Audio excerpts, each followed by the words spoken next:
Electricity, forces, fields, and potential. Questions to ponder. What is an electric force? What is an electric field and its strength? And what is electrical potential? And how is electric potential related to work? Before we start talking about electric fields, let's go back and do a quick review of electric force. If you recall, Coulomb's law here said that the electric force between two charges, any two charges, is equal to the electric constant, 9 times 10 to the ninth, Newton meters squared over Coulomb squared, times the charge on each of these charges in coulombs, and then divided by the distance between them squared. So if we look at our first case here, we have two charges. Let's have them be of the same charge. Let's have them both be positive. They would have a force that would be opposing here, because like charges repel, and that force would be equal and opposite, and the strength of that force would depend on how big these charges are and be inversely proportional to the square of the distance between them. In other words, if we increase the distance between them here, we doubled it, the amount of force would actually drop to 1/4 of what it was previously. If we increase the charge, even if we increase it only on one object here, we double it, then the force would double in the system. If instead we go back to our regular charges and move these charges closer to each other, half the distance they were before, then the force would actually quadruple, cutting the distance in half. And finally, if we change the charge here so that one is positive, one is negative, we have an attractive force, and these force vectors would be going inward instead of away from each other. He loves getting pet. Zing! Faye, hello, Bubby. Now let's take a look at the electric field. Before we take a look at this illustration down here, let's see that when we're looking at electric fields, we use a thing called a test charge. There's a primary charge of concern that we want to find out the electric field around that primary charge a certain distance away r. So we use this concept of a test charge that we can put in various locations around this primary charge to see the field strength, the electric field strength. And the electric field right over here, you can see, is defined as the amount of force per charge at a location in that electric field. So this is the primary definition of an electric field. Again, it's how much force is felt by a particular test charge in that electric field. And the unit for that is newtons per coulomb. Again, force per charge, newtons per coulomb. From our force equation, which was kqq over r squared, if we divide out one of the q's, the q that would have been right here, if we divide that out, we can see that another definition for the electric field is kq, where this is the charge of concern creating the field, divided by r squared.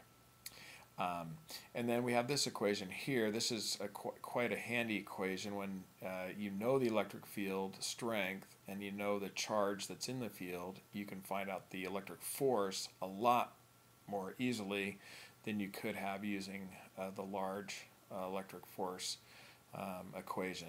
This is a much simpler equation if you know the electric field strength. So with those ideas in mind, let's go down and here and take a look at a charge, a primary charge Q. If we bring in a test charge right here, for example, we're going to get a particular electric field. Since the test charge is always assumed positive unless noted here, these two charges would repel and the forces would be going opposite each other. But again, we want to know what the force is, or the electric field strength is out here relative to this charge. So the electric field is going to be going outward. The force per charge is going to be going outward. And it's going to be pretty big because we're pretty close here. Notice that as we move the test charge over here, we've created a greater distance here. And so now that force has decreased because of the square of the distance between the primary charge and this test charge. What we see here is if we have a positive charge, the electric field goes out radially away from that positive charge, again assuming that the test charge is always positive. So the electric field vectors would all be going outward radially from this positive charge. And you can calculate the magnitude of that electric field vector using either of these two equations. Now notice that the only thing that changes from our previous picture here for the electric field, since we have a negative charge, instead of the electric field vectors pointing away, the electric field vectors would be pointing in toward the charge, since these would be positive test charges.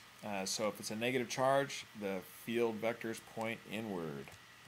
So let's take a look at some of these fields using this great simulation by FET from the University of Colorado. And I have information on how you can get to this simulation and play around with it at the end of the video. I'm going to start off here by putting a grid down. And then I'm going to pull off a positive charge right here, and I'll locate it about right there. Actually, right about here. And then I'm going to take one of these test charges here, and I'm going to move it right about 2 large squares away. And you'll see that the electric field vector that comes from that points away from it and is 4 little squares in size here. What we can see is that if I move this so that it's twice as far away, like that, and locate it. Oops, let me get another one and put it out here. There you go. You'll see that since it's doubled the distance away, since it's in the denominator of the electric field equation, it's over r squared. So 2 squared is 4, so it's 4 times less, and it's only 1 square, little square now out here. 4 times less force out there. If on the other hand, I move it in, so I've cut the distance in half here.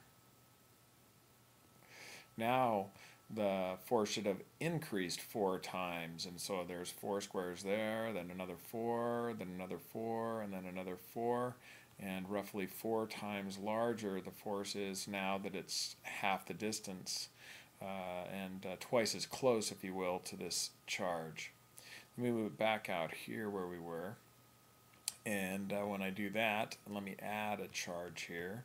So if I double the amount of charge, bink, the force will double. If I triple the amount of charge, not the force but the field, force per charge, if I triple the charge here, the electric field strength triples. And so this is a little bit on showing the force field vectors. It's kind of nice here. I can also show the entire electric field around here by pin down, and you can see how it shows it dying down as it goes away.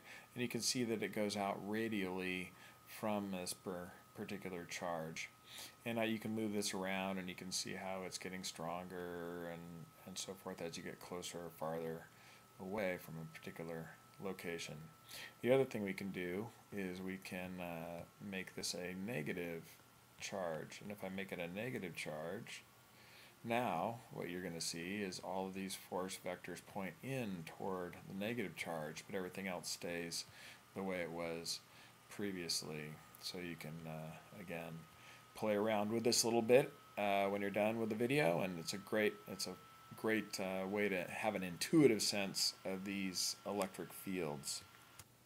Now let's take a look at our last concept here, and that's the concept of electrical potential. Electrical potential energy in a system with multiple charges is this equation right here, KQ over R. Notice it's the same as electrical force, except this is not R squared, it's just R. So electrical potential energy is also defined as this potential V that we're defining here times the electrical charge. In other words, this quantity right here, KQ over R, is the electrical potential.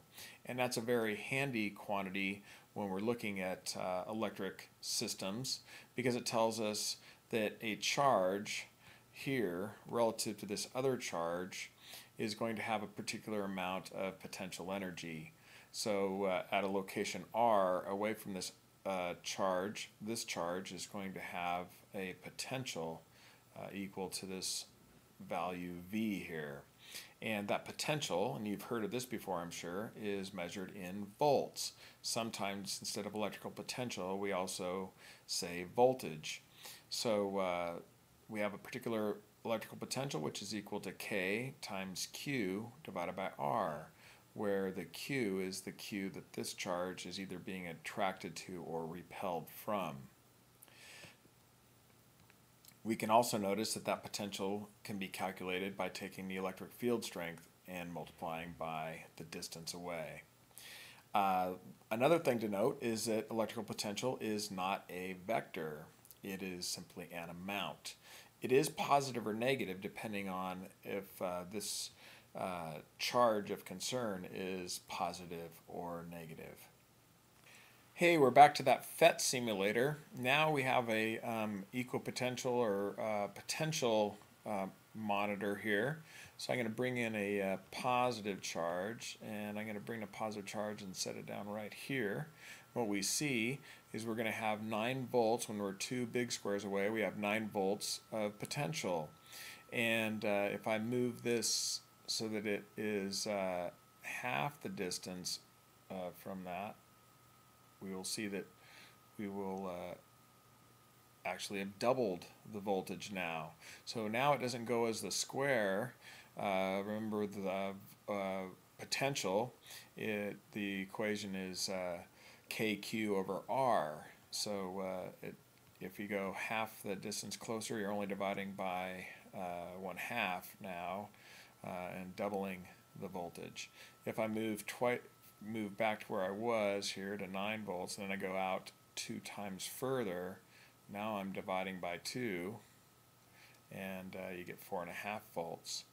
And so no matter where you move around here, you can see that the voltage is going to get greater when you're closer, or less when you're further away. But there's no vector because potential is not a vector itself. If we do notice that it's positive potential, if I move the positive charge out and bring in a negative charge here, we get exactly the same thing, but now it's going to be a negative 9 volts when we get to this same location. So this simulation can also show you a little bit about potential. So now it's your turn to simulate it. Go to your browser and type in PhET charges and fields and choose the first link. It should take you to the PhET simulations from the University of Colorado. So pause the video here and type that in your browser and enjoy playing around with charges and electric fields and potentials. Well, I hope you enjoyed playing with the PhET simulation, and it's a really powerful tool for having an intuitive understanding of electric fields and electric potential. I hope you remembered a little bit about electric force and Coulomb's law, and now that you hopefully you know what an electric field is and how to calculate its strength, and also what electrical potential is. Scratch's parting call out here, and hopefully you take charge of your continuous improvement.